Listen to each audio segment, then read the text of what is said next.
Morning, guys. If you're watching this, this is the video lesson for Unit 3, the Reformation. If you have any questions or anything, you can put it in a comment below or shoot me an email, something like that, and I will get it answered for you, best I can at least. Okay, so the Protestant Reformation. Last week, we talked about the Renaissance, right? And with that, did they become more entwined with the church or kind of move away from the church some?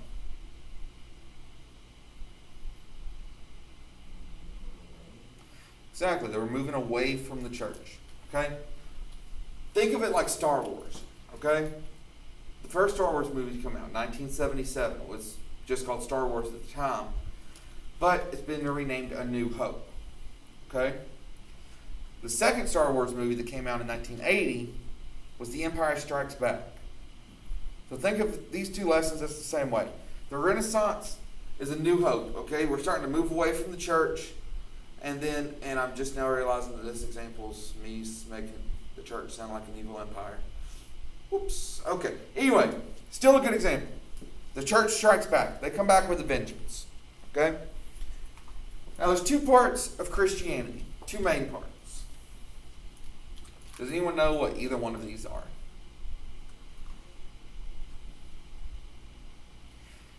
Okay. You don't have to answer this if you don't want to, because I'm not going to call anyone out of religion, but if you're comfortable with answering it, you can. How many of you are Baptist? Really? Well, there's only 4 of you. Methodist, Presbyterian, Church of God. How many of you go to a Catholic church? Okay. All those ones I listed first. Baptist, Methodist, Presbyterian, Church of God, Pentecostal, whatever blood bought is. Basically, if it's not Catholic or the Jehovah's Witnesses, it's Protestant. Okay? Does that make sense? Now, Catholic, there's a few different branches, but for the most part here, it's Roman Catholic is what you see in this area. And what we're going to talk about here is the Roman Catholic Church. Now, when I'm talking today, I'm going to say a lot of bad things about the church. Now, I'm not talking about the church as a spiritual entity. Okay? I'm not talking about religion. I'm talking about the church as a political force that it was back in the 1600s. Okay? Does that make sense? Okay. So, and the way to remember this, what is this? What 2 words do you see right here in Protestant? Protest and? Ant. This is a church for ants. Okay? Think of Bug's Life. This is the church in that movie. But the other way to remember is right here, protest. Protestants started by protesting the Catholic Church. Make sense? Sweet. Okay, so for centuries, the Roman Catholic Church had little competition in religious thought and action, and I've just realized I can't wander out of the frame if I'm doing a video lesson. This hurts. This hurts me because I like to walk when I teach.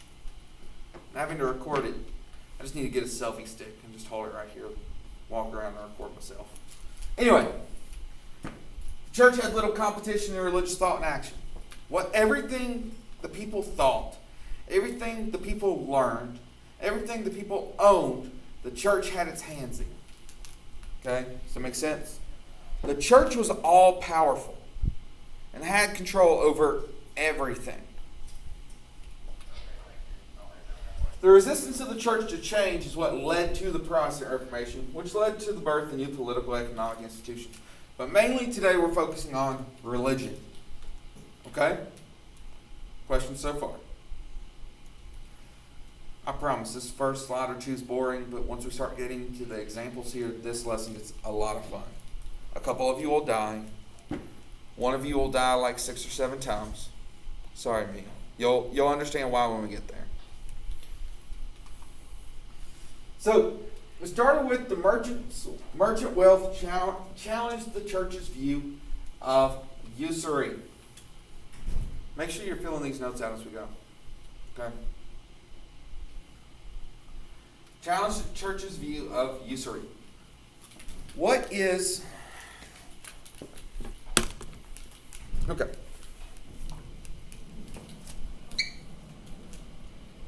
I do appreciate they've started putting the numbers on the back so I can do this example without worrying that you guys are going to steal my identity. What is this? Credit card, okay?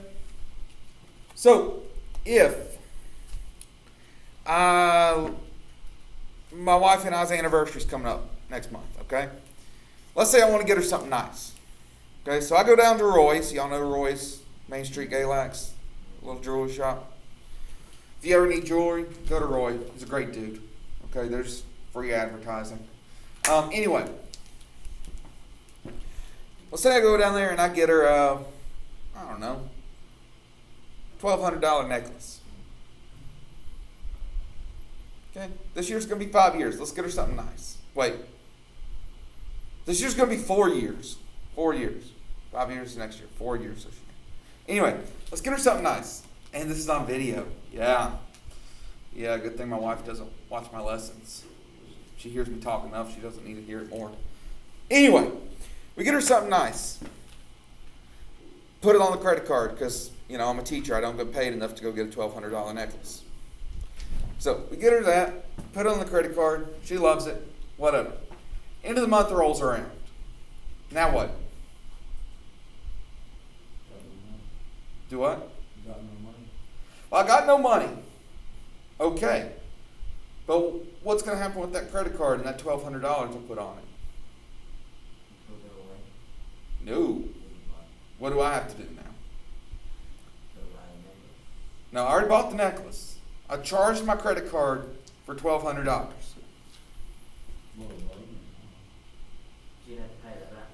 Wow. I pray you guys never get a credit card. You're going to end up in a lot of trouble. I don't know you got to... Basically, what that does is when you buy with a credit card, you're borrowing money from that company. Okay?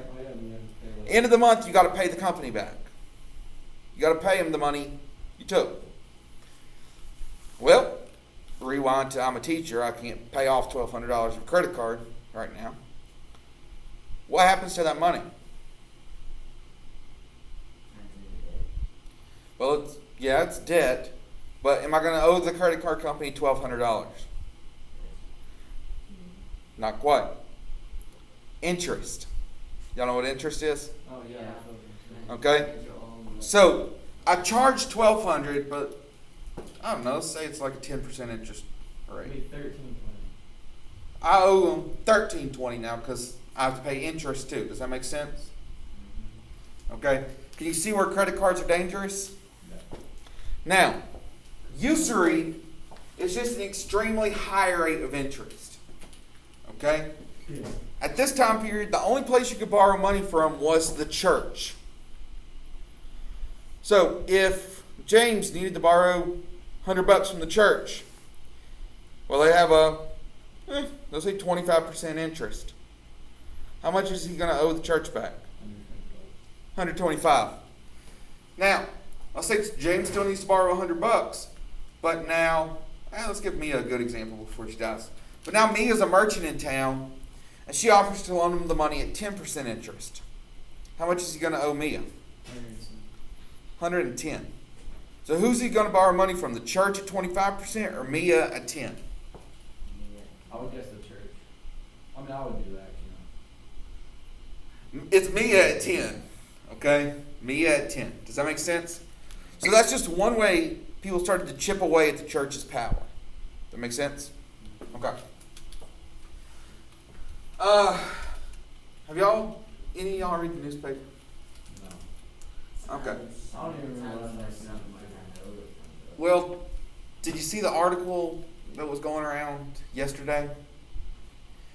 Due to the virus and everything that's going on, after this year, Galax, Carroll, and Grayson, all the school systems are going to lose so much money that they're combining the schools into one system called the Twin County School System. Okay? So basically what they're going to do is they're going to use Grayson County for elementary, Galax for middle, and Carroll for high school. Okay? But they're shifting all the teachers around. So although you'll still be going to school in this building, your principals will be from Grace and your teachers will be from Galax. Sound good to you guys? When does that start? Next year. Why couldn't it be the Carroll County school system? Because they're combining them to save money. So that means the elementary kids will have to go elementary grade. Yeah. Middle school kids will go to Galax. That's just stupid. I mean, I'm not happy about it. I'm going to have to go teaching Galax now. Now, will you guys be getting fair treatment if the teachers are from Galax and the administration's from Grayson? No. No, who's going to get special treatment? The kids they used to have, the Grayson kids and the Galax kids, because they're the ones moving. Not you guys. You guys are fine. Is that fair? That's exactly how it felt here. This school system would be dominated by people not from Carroll.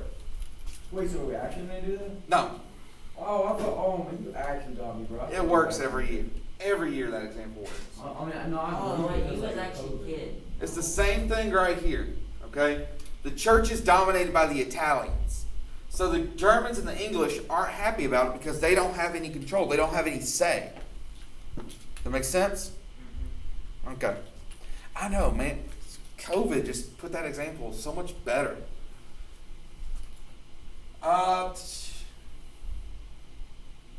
The church had great political power and wealth. You know, that's common sense. All right, church corruption. For example, we're going to do a Bible lesson real quick. Okay, so every town would have one priest, okay, and he would administer to the town and the congregation and everything. Make sense?